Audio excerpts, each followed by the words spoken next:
This past weekend, Color of Fandom hosted their second annual virtual convention, VCon. Color of Fandom is a social group based in the Raleigh-Durham area of North Carolina that focuses on the intersection of diversity and pop culture, sci-fi, and fantasy fandom. During the convention, we got a chance to talk with Tilly Bridges about her analysis of the trans allegory embedded within the Matrix film series. Tilly and her wife and writing partner Susan have been writing and producing scripted sci-fi podcasts for over a decade, which they distribute through their company, Pendant Productions. They have won multiple Parsec Awards, Audioverse Awards, and have had 6 shows in Apple's top 60 all-time scripted sci-fi podcasts. They also write for the tabletop role-playing game, Star Trek Adventures, and have been featured in multiple comic anthologies. Their cyberpunk action comic, Kill Switch, is available now. And so getting that kind of representation on screen, getting marginalized voices to be able to tell their stories is just really vital to furthering the causes of equality in society. I haven't yet personally experienced too much pushback as a trans writer. I've only been out for like 2 years, so that may yet be coming. There have been some difficulties in trying to pitch concepts that about trans characters to generally cis trans characters to generally cis white men who have trouble, I guess, seeing outside their perspective. And trans stories are very universal.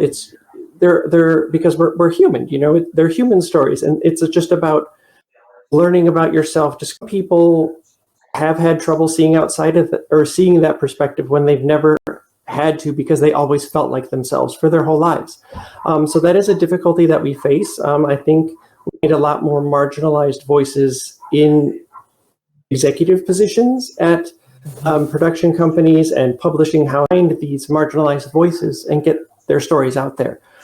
So it's something that we have to work on at all levels through all of our media. It's not just about finding the writers or the actors and getting them on screen or getting their projects made. We need that representation for all marginalized people at all levels. Projects where the front face may be diverse people, but there are still questionable things, being presented in a story because, like you said, we don't have people in the writer's room who actually have the lived experiences because, like you said, we don't have people in the writer's room who actually have the lived experiences that are being shared and being written about. Yeah. So this is your last chance. Huge spoiler warning if you haven't already figured it out. So this is your last chance. Huge spoiler warning if you haven't already figured it out. We will be talking about the entire Matrix series, all 4 movies, including Resurrections. So if you don't want spoilers, I did want to give you that warning. All right, so just starting out, just really quick, what are some of your favorite moments or favorite characters in the full series? I definitely have favorite moments. Interpretation of these trans allegories, almost all of the characters you see are different aspects of Neo, working through his transness and his transition. So I could say, I really love Morpheus and I really love Trinity and I really love all of these, and I do, but they're all just different aspects of the same person. So it's hard to see. He goes on to self-actualize and become Trinity, who is his true self. So it's hard to say if there's a specific one. And I do want to mention that through all of this, we don't have the time to get into all of the nitty-gritty details, but everything that I'm mentioning there, or that I'm going to mention, there are mountains of evidence for directly from the films. So we won't be able to get into all of that here, all the nitty-gritty little tiny details, but I've written a series of a series of like 22 Twitter threads and also 22 Facebook posts that encompass 56,000 words and cover all 4 movies. That you can get all the details in there. So I'm not just making this stuff up. There's so much evidence that it was all there and it was all intentional. But for favorite moments, end of the first movie, when Neo finally fully self-accepts and says, "My name is Neo," that moment gives me goosebumps every time. His end speech at the end of the first movie, I love that with all my heart. It's very important, I think, to a lot of trans folks. And there are entire series, but my favorite moment through all 4 movies is the last coffee shop scene in Resurrections, where Neo and Trinity have to fight against all the forces of society, so perfectly visually represented in there, to self-actualize, to get to each other, to become. That moment meant so much to me and a lot of other trans people I know. It's a really emotional moment because it's something that we all go through over and over again. Just trying to get to that moment, and so much of society tries to hold us back from becoming our true selves. So society tries to hold us back from becoming our true selves. So that moment for me absolutely is the highlight of the entire series. Yeah. That actually means, and having to take a step back and really understanding at the heart what that means. Take a step back and really understanding at the heart what that means. It's like, wow, it's like a punch in the chest, but in a good way.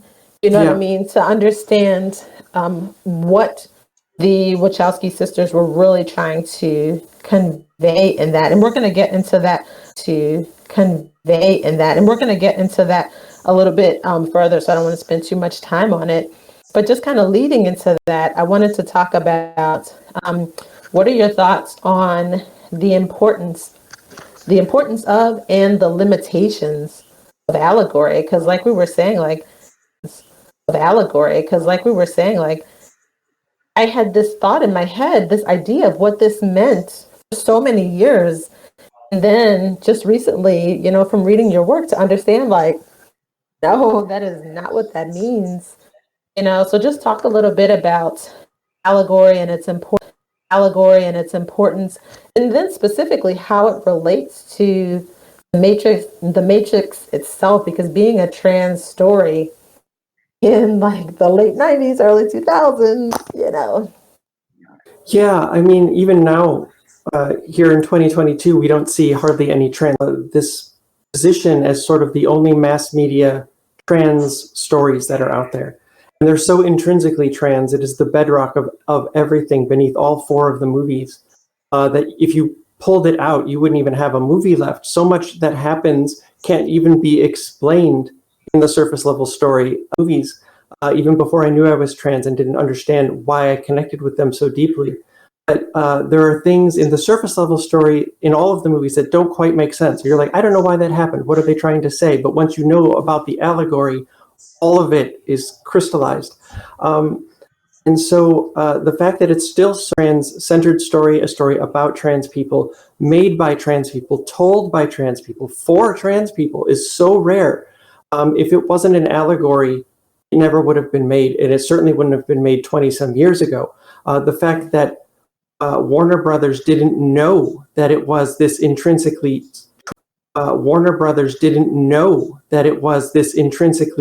trans story is the only reason it got through. And because at that time the Wachowskis were presenting as cis straight white men, which is, basically who runs most of the studios, especially back then. And so it was sort of like sneaking it in undercover, right? Nobody knew it was there. Nobody really knew what it was saying way back then. I didn't know until I rewatched them after realizing I was trans myself, and that's when I started to see how much of it was in there. But then the flip side is that there are so many people for so long who don't know that they're allegories. They don't know that this is a trans story. They don't know this is about trans people. And when you try to tell a lot of them now, there's a lot of pushback from a lot of people who don't want it to be, because then they think it's not about them. And there's if everything has to cater directly to them, and if it doesn't center them, it's bad. Or if you try to tell them that this thing doesn't center them, they get very upset.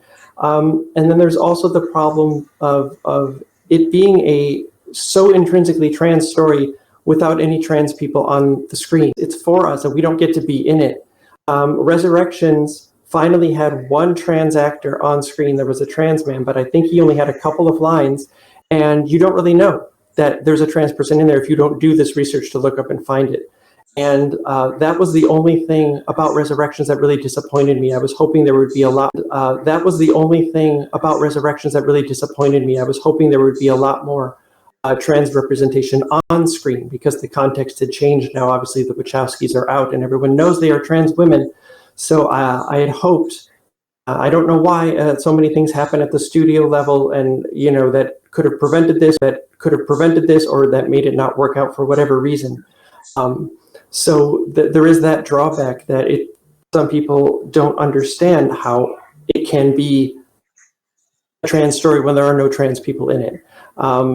And so that is a little bit, I guess, it's not like a sticking part every time, because it's our story, and it's so our story, and it's all about us, and we don't get to be in it because society still doesn't work that way for us. So it is definitely a double-edged sword. Yeah. Oh, sorry. Can you repeat the last part? Oh, I was just saying that it needed to get made, and it gave them a lot of freedom, but it cuts both ways. Yeah, and that's one of the issues that I generally have with Allegory, because of that ability that it gives people, exactly like you said, people who want to be centered in these stories, brush all of the underlying meaning aside and just focus on the ways that they feel like they connect to it, as opposed to really looking at the fullness of the story and what it represents. But it also kind of nods to what you were saying before about how it's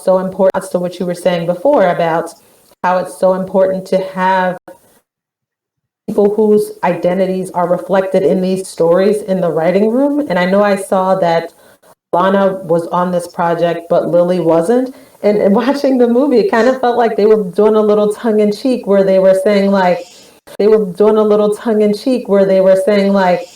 well, this movie's going to be this next Matrix is going to be made without you. And they kept talking about that in the movie.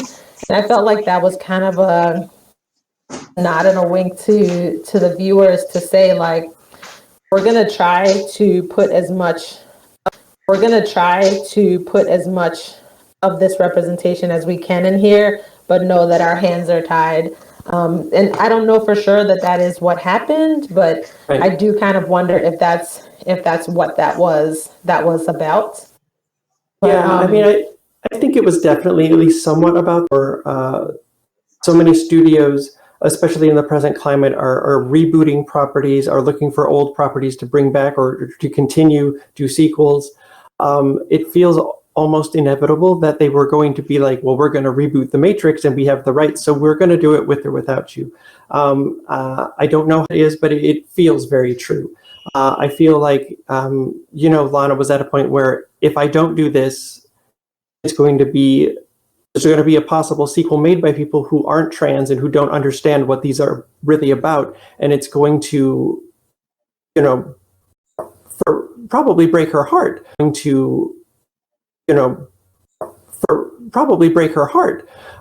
that was a thing that, you obviously don't want to happen. But the way she sort of worked that into the story and addressed it head on was pretty brilliant, I thought. Yeah. And kind of to your point as well, I feel like this is also the importance of, community and people having conversations and talking about these things and being open.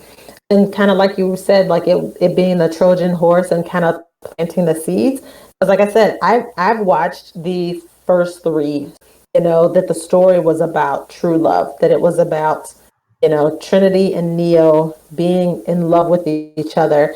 And so then reading your explanation of how it is true love, it's self-love, you know what I mean? it helps that, kind of like that Trojan horse in there where it's like planting the seed, kind of like that Trojan horse in there where it's like planting the seeds. I remember watching Resurrections with a friend of mine, and they were like, so what did you think about it? And we were talking about the part where the analyst says that, if you bring Neo and Trinity together, their power is explosive. And I remember thinking to myself, this was before I read your work, I remember thinking to myself, grief, it's almost like they're one person. And so then when I read your work, and it's like, oh my God, they are, you know what I mean? It's like, that's one of the things that I love about platforms like this, where we can kind of talk about it and dig through, okay, this may not have represented you as a person, talking about me as a cis person, but if you still love the work, you know what I mean? You can still appreciate the story that it's trying to tell and appreciate the beauty that's being represented for the people that's like, oh my gosh. Yeah, it is 100% a love story. But it is about self-love. It's about loving yourself enough to do whatever it takes to be who you really are. And I think that's something that, again, even cis people can relate to, because so much of society tells us to be and how we're supposed to be and what we're supposed to look like. And you have to love yourself enough to say, no, all of you are wrong. All of society is wrong. I know me. And you can't change who I am inside, no matter how hard you try. I will fight you. Yourself enough to say, no, all of you are wrong. All of society is wrong. I know me. And you can't change who I am inside, no matter how hard you try. I will fight you to be myself.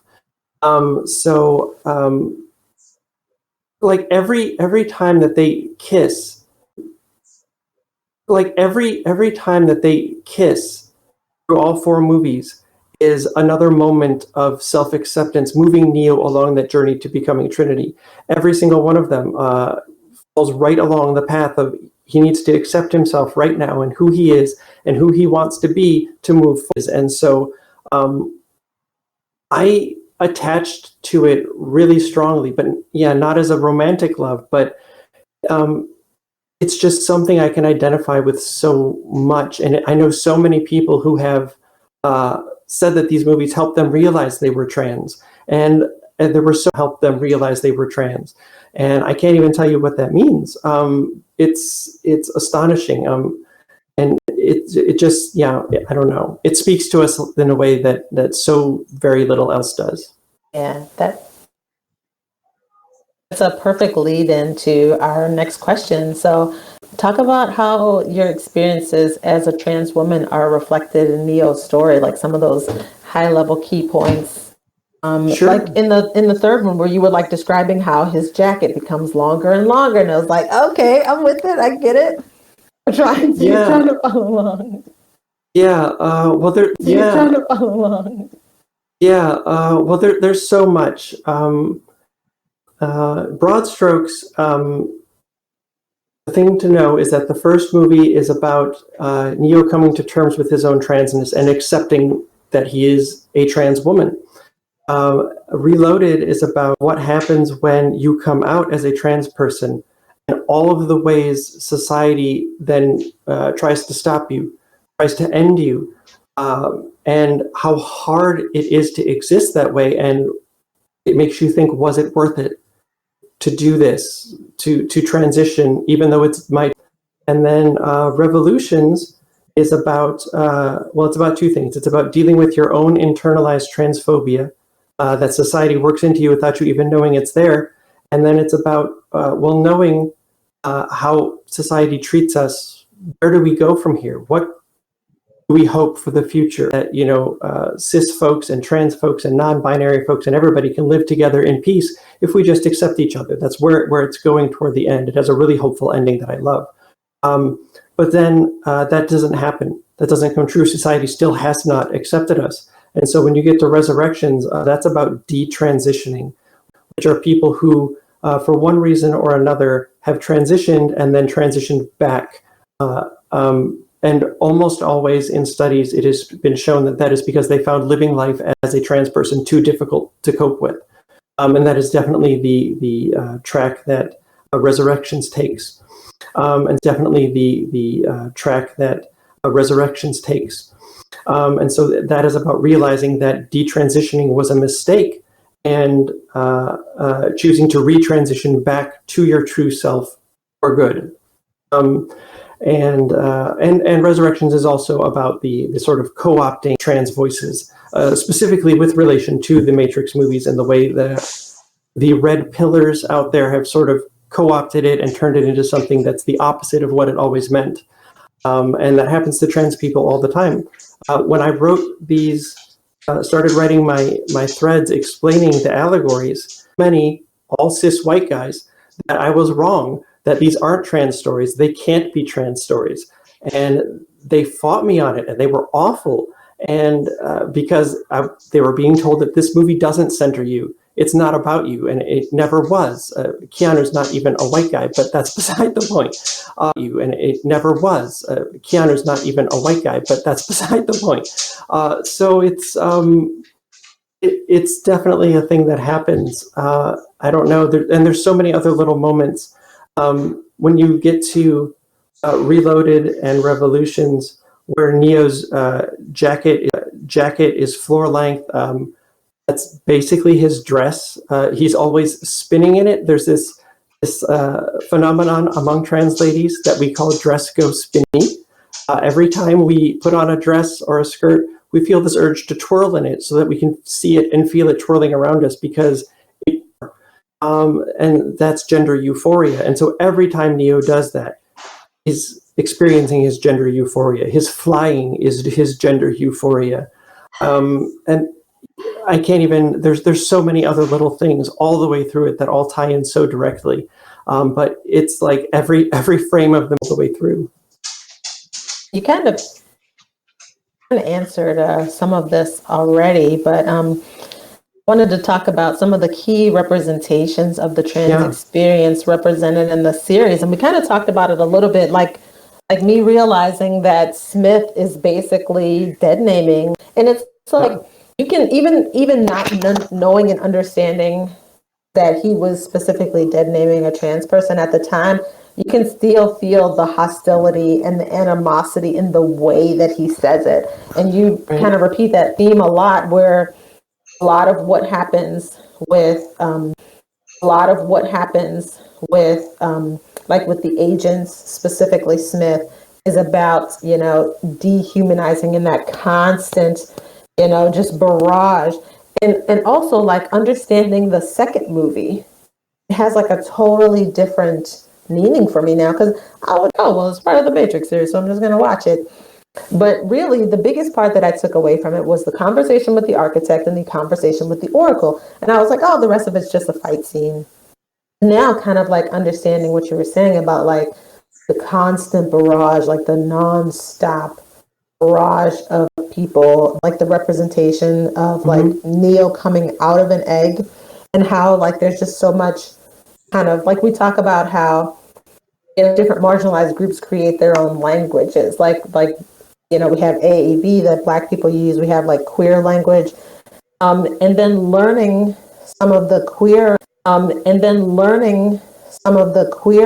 trans language that was embedded in the story, because I didn't know what an egg was until reading that. And then too, talk about like the relevance of mirrors throughout there, because it's a big theme, but I never absorbed how important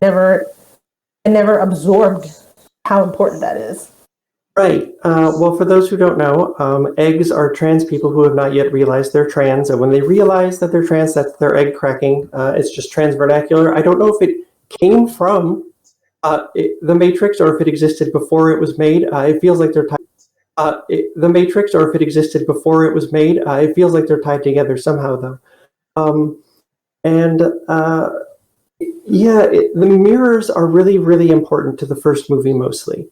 Because reflections and photos and videos and things like that are very, very for trans people, especially pre-transition, because we don't see ourselves reflected back. It can be very painful. We don't know who that person in the mirror is. People tell us that that's us, and so we believe them, but it doesn't feel like us. We don't recognize that person as ourselves. That's not who we are. And that is used very extensively through the first movie. With Neo, every time he looks in a mirror, the image is warped, it's cracked, it's incomplete, it's upside down, it's backwards, it's because it's all wrong. And the key moment where they takes the red pill, which is a direct connection to the estrogen pills that were given to women on hormone replacement therapy in the 90s. It was called Premarin, and they were red. Now my estrogen pills are blue, so that's some dramatic irony for you. But they were red back then, and so that is literally him taking his first hormone replacement therapy to transition. And as soon as he takes it, he looks in the mirror and the cracks heal. There's a solid, clear image, and if you look, his lips are suddenly redder. The image, and if you look, his lips are suddenly redder there than they have been ever before. Which I guess I should mention, but red is a very key color through all four movies. It always stands for the truth, because the pill that was needed to become himself, for time, like the Wachowskis, to become their true selves. So through all four movies, very heavily red is used as the truth. Blue is always doubts. Yellow, from Reloaded on through Resurrections, is fear. But the reflections specifically are intent, because it can be so hard. And even now, there are times, I'm well into my transition, where I take a photo, and I had a day a couple months ago where no matter how many photos I took, I could not get one that looked like me. And it broke my heart, because it wasn't me in those photos. And nothing different happened that day. You have good days and you have bad days. And I have a lot more good days now. It was all bad days before ever starting to transition. But now I have those moments where I'll walk past the mirror and I'll just, catch the reflection out of the corner of my eye, and I'll be like, who's that lady? That lady is me. I'm that lady. And it fills me with this euphoria. So they're a very complex and difficult thing for a lot of trans folks. Yeah. You mentioned too, in your analysis when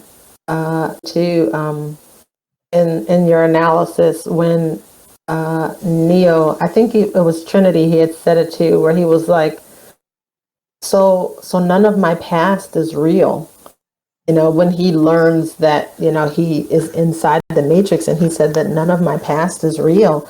And you kind of understanding and how that's reflective in there as well. But it was interesting too, in Resurrections, they, because, you see the mirrors, and as I watched the first trilogy, I really just thought it was kind of like a stylistic thing.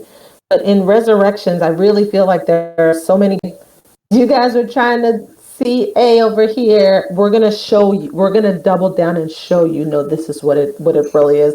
Because in Resurrections, we see, like, I watched it with my roommate, and I paused it a couple times, because I was like, there were reflective surfaces. And I was like, that's not reflective surfaces. And I was like, that's not Neo.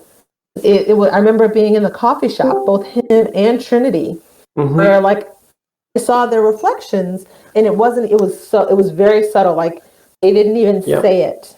And then I saw, and I was like, that's not them. That's not them. And they made it even more prevalent at that point as well. Yeah. Yeah. The importance of the reflections comes back in Resurrections, because of the fact that Neo has detransitioned and is no longer seeing himself in those mirrors. That's not his true self. Mirrors and reflections become just as important again, because realizing that that's not him, that's not his true self, and he must get back to that point is a thing he has to go through again. And so the importance of the mirrors comes right back. And and like in the coffee shop scene, you can see that the world doesn't see him, whereas he's, now actually an older trans woman. And Resurrections also has a lot to say about aging in society and the way older people are treated, specifically older women And so it's very, very deep. Yeah. So, the series also presents, all the way through all four movies, presents a lot of themes of non-conformity, which I thought, I feel like those represent, I feel like those represent with almost any marginalized group can, Absolutely. really resonate with that. But talk about some of the ones that were really resonated most strongly with you. Goodness, I think it's mostly just all of it. It's like all the way through, because to realize you're trans is one thing, but to choose to do something about it, to choose to transition, is so non-conforming to the cis binary matrix of society. And so your very existence becomes an act. And the reverse is absolutely true, which they show brilliantly in Resurrections. When Neo has detransitioned, you notice he now has a giant office. They make a point to show you all of the awards that he has won. He's making tons of money. Society has rewarded him for conforming. Even the opening of Resurrections, because you can, and all credit to Keanu Reeves here for his acting, but there are so many scenes where you can see the pain that he has at who he is now, and how it is not who he wants to be, not who he really is inside. And he has to choose to, again, break conforming. I will not conform to what society wants of me, because I need to be my true self. And society won't let me do that. They won't make that easy on us, even though they should. But movies. But movies make a point of always showing the power structure of the matrix that we all live in, and it was established and it's set up by, and it most benefits cis straight white men, and they're cis straight. Every guard, every police officer you see, even the analyst, or not the analyst, but the architect. But then when you get to Resurrections, you see the analyst is played by Neil Patrick Harris, who's a very well-known out gay man. And that is also making a very important point of the LGBTQ queer community that likes to leave the T out, because they think if it's trying to be the quote unquote model minority thing. Well, if we cut the trans people out, they'll treat us better. They won't treat us like they treat the trans people. And it's a small percentage, but they're there. Leave trans people out pointedly for that very reason. And so that's what they're showing you with that. There's even moments where they show you, I can't get into all the specifics of it now, but they show you that there are even trans people who are sort of quote unquote traitors to trans people, quote unquote traitors to trans people, that even we can hurt ourselves, because it's people like Caitlyn Jenner, who aligns herself with Fox News and Republicans, and she has so much privilege, and she doesn't want or care about any other trans people having what she's had, as long as she got hers. And then if she does what the people that she sees as powerful want, she feels she'll be treated better, and screw the rest of us trans folks out here. And so they're making a very point, I guess, about that, about how, even sometimes we can be the ones that hurt ourselves by trying to conform to what people want and expect of us. Yeah, there's a phrase that I know we use in the Black community. I don't know how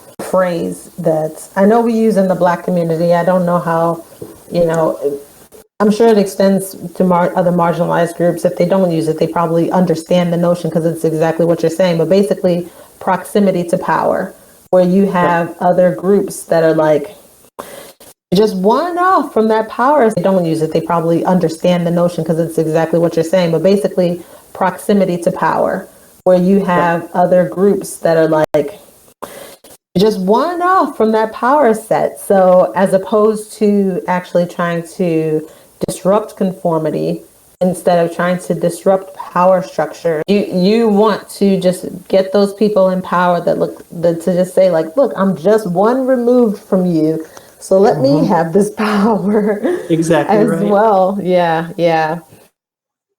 And then another thing too, talking about conformity, that for certain aspects. So there were two characters that you talked about representing internalized transphobia. One was Cypher, and I think his character resonates with like a lot of marginal parts to the second movie of just being tired, just being worn down, because So, that's yep, one of the tools that society uses, is just to like beat the fight out of us, exactly right. and where Cypher's just like, I can't do this anymore, I just can't. And then also Bane, Yeah. and it makes, and just seeing it in a different way, because like you were saying, because you reference in your work like this surface level sci-fi versus the trans allegory.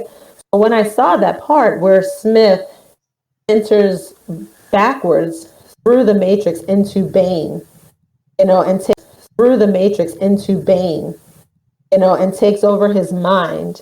So from a surface level sci-fi part, I was like, oh, that's kind of cool. But then understanding how, marginalized people, the system moves backwards into our minds, moves backwards into our minds, and we Exactly. work against the interests of the collective, of our own people collectively, is Right. so perfectly represented in that, because then Bane starts to be very harmful to the rest of the community there. Right. Yeah. I think the example I always use of how internalized transphobia or internalized racism or internalized misogyny and all these things can work our way into us without us even knowing, just by living in the society we live in, or being first came out as a trans woman. I didn't think that I could call myself a lesbian, even though I'm exclusively attracted to women, and I'm married to a wonderful, wonderful woman who's my wife pre-transition and is still my wife now. She's been wonderfully supportive. I would stand up and defend any trans woman who said that she was a lesbian, and there were people telling her she wasn't, because you don't get to do that. If she is, if she says she is, right?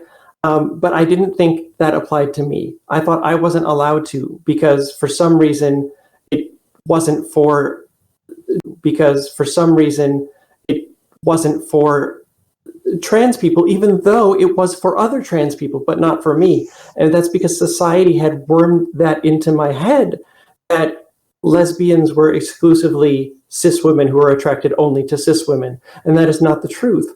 And all that society, just by living in it, by being raised in it, and again, being established and run by these cis white men with an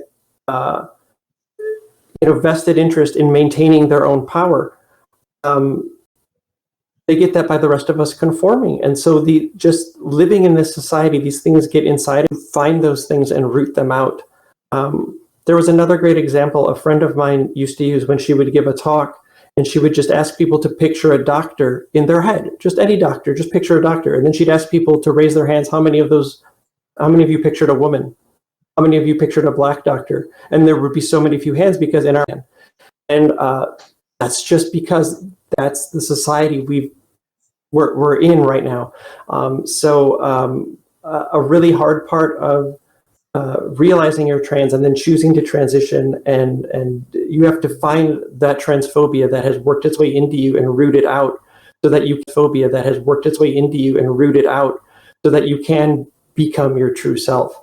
And so, yeah, that is definitely Bane is Neo's own internalized transphobia that he is quite literally fighting through all of revolutions. Yeah, there's yeah, there's another saying that we have, and again, it's one that I think shows up here and is reflected here in the movie as well. Or we say racism and white supremacy, and that made me think of like when Morpheus says to Neo, he's like, the matrix is all around you. It is the air that you breathe, it is the water that you drink. Yeah. And it's kind of like the same thing, like you were talking about, like the internalized, homophobia, racism, misogyny, transphobia. Absolutely. So we've got about 10 minutes left. I could talk to Tilly all day, but I have extra time if we want to go long, so it's okay. If I just wanted to take a break, if anyone wanted to, if you have any questions, if you have any thoughts, if the Matrix and your new understanding of it or anything like that, I just want to kind of open up the floor for if anyone wants to talk or ask any questions. I had a question to ask, if that's all right. Yeah. If that's all right. Yeah. This question is for Tilly. So one thing that I always thought was just so touching to me, and it actually made me cry in the last movie, is just the transition of Trinity and Neo's relationship dynamics from the beginning to the end, where she was kind of searching and hoping to find him, or he's the one, so to speak, in the first movie. She was like the one in the lead. Like she was like, we can do this. She was the one flying. And that really just made me so emotional. And I just, I didn't know all about the trans allegories and things like that. So do you have any comments about that? Like, how did you feel about that representation there? Okay, so again, I find the early parts of Resurrections really heartbreaking as a trans person because Neo had achieved his self-actualization. He had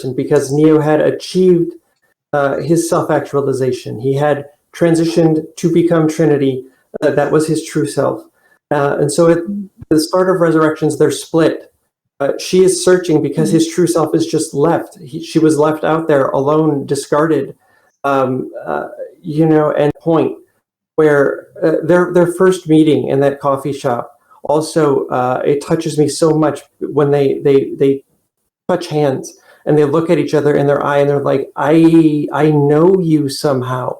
That's the beginning of him starting to reconnect with his true self. And it is about him getting closer to becoming his self-actualization again, to becoming Trinity. And that's the movie where if you watch at the start of the movie, his coat is waist length. And the closer he gets to self-actualizing and becoming Trinity, the longer his coat gets. As he starts to get closer to moving back down to the knee. And then he's not sure after his encounter with the new Smith, and he gets scared and it goes backwards. He backpedals a little and the jacket gets a little shorter, and then it starts getting longer, and then it goes down to mid-calf, and you finally see at the end when it becomes his full dress, like from the second and third movies where it goes down to his feet, is this second and third movies where it goes down to his feet is this exact moment you see Trinity in hers that goes down to all the way down to her feet as well. They have finally become one, and the reason that she flies at the end rather than him and she's the one in the lead is because this is the first time for Neo that it hasn't been I'm Neo, but Trinity's the real me. That is the moment where I'm Trinity and Neo is who I used to be. And that's why Trinity is in the lead there, why she's the one who flies. He's looking, again, his flight is his gender euphoria, and he's looking for that and that's because Neo is not who he ever truly was. And he is at the point now where he's going to transition for good for the rest of his life to be the woman that he always was. And so that's why the end, again, it means so much to me, because that is his final moment, whereas he's not he's a seed, and he is fully self-actualized at that point, finally, after all 4 movies. Thank you. Absolutely. Any other questions or thoughts, or just want to? I just have a comment. First of all, thank you for this topic. We teach the Matrix as an allegory in the 9th grade. This is the first year that we've taught it as a trans allegory. And the interesting thing is these kids in the 9th grade have not seen the Matrix yet. So this is 9th grade have not seen the Matrix yet. So this is how they will be going into the movie, is seeing it in this way versus another way, and then getting this information about it being a trans allegory. So I just think that's really interesting that that's going to be their experience. I think that's really interesting that that's going to be their experience.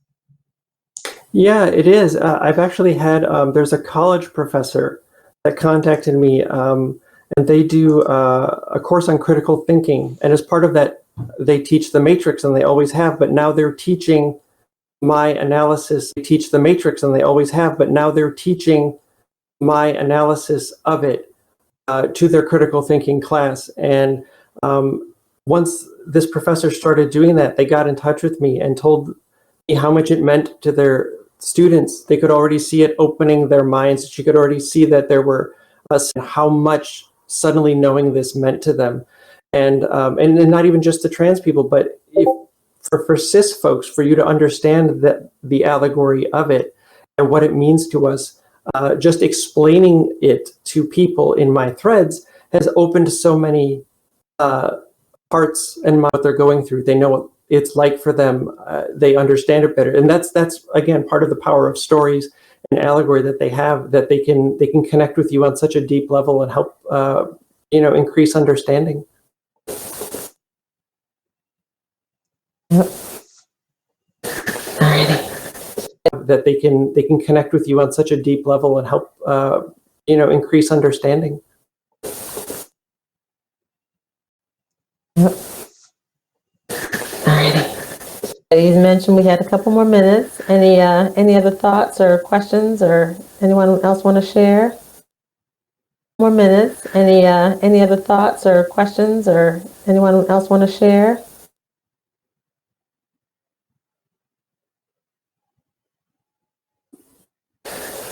All right. So again, just and to mention, I will be posting to the main Color of Fandom page, and then I'll also put it in the VCon page. But it's very deep, very extensive. I think you guys will enjoy rereading it. And now I'm kind of looking forward to my first rewatch, post read. It does. It completely changes the way you see the movies. I can't see them any other way now. Once I saw the allegory in it, that's what they are first and foremost. So it's if you've seen them before, it's an entirely different experience once you know what's at the bedrock of it all. Once you know what's at the bedrock of it all. Yeah, and like I was mentioning before, I've seen them so many times. I never get tired of it, and now I'm just that much more excited to rewatch it with this new understanding of it. So thank you for that. To kind of send us, Color Fandom for me has been such an important and pivotal group of people. This group means so much to me, and has basically helped me transform my life, my self-confidence in your work. The importance of community, the importance of being able to connect with people who are like you, and to connect with people who aren't like you, but who value you as a person, who value your differences, your quirks, and your weirdnesses. And Zion and Io, and how they change from one to the other, and how they reflect kind of also the change in our cultural understanding of what community is and what community can be, given from like the early 2000s, the late 90s when we were introduced to Zion, to now, and how that's reflective of today with Io. Yeah, so Zion in the first, well, in the second and third movies, it doesn't appear in the first. In the first, Tank is the representation of. In the first, Tank is the representation of the trans community, just a single person. That's Neo's introduction to the trans community, and it is for a lot of trans folks. We might only know one trans person at first, but Zion is very insular. It's all trans people that are there because then they're away from. I guess we are away from all of the forces in society that want to hurt us. Right? It's a safe place where we're protected, and it's just us, and we're free to be ourselves. That's what that whole like giant dance scene is about. It's the freedom, it's the openness from people who understand you and aren't going to hurt you, and you're free to finally just be yourself. And that changes in Resurrections when we see Io, which to me, if there's a very good clue about what's happened, is that Io is the center of Zion. Io is contracted, it's smaller, it has closed its borders. It's reactive to all of the pain and hurt that has been leveled upon us. So it's more defensive. It's not quite as welcoming. But on the flip side of more defensive, it's not quite as welcoming. But on the flip side of that, it's not just trans people now. There are, it's not just the humans that are in Zion, but it's the machines, which are representations of people who have been raised within the machinery of the cis-binary matrix,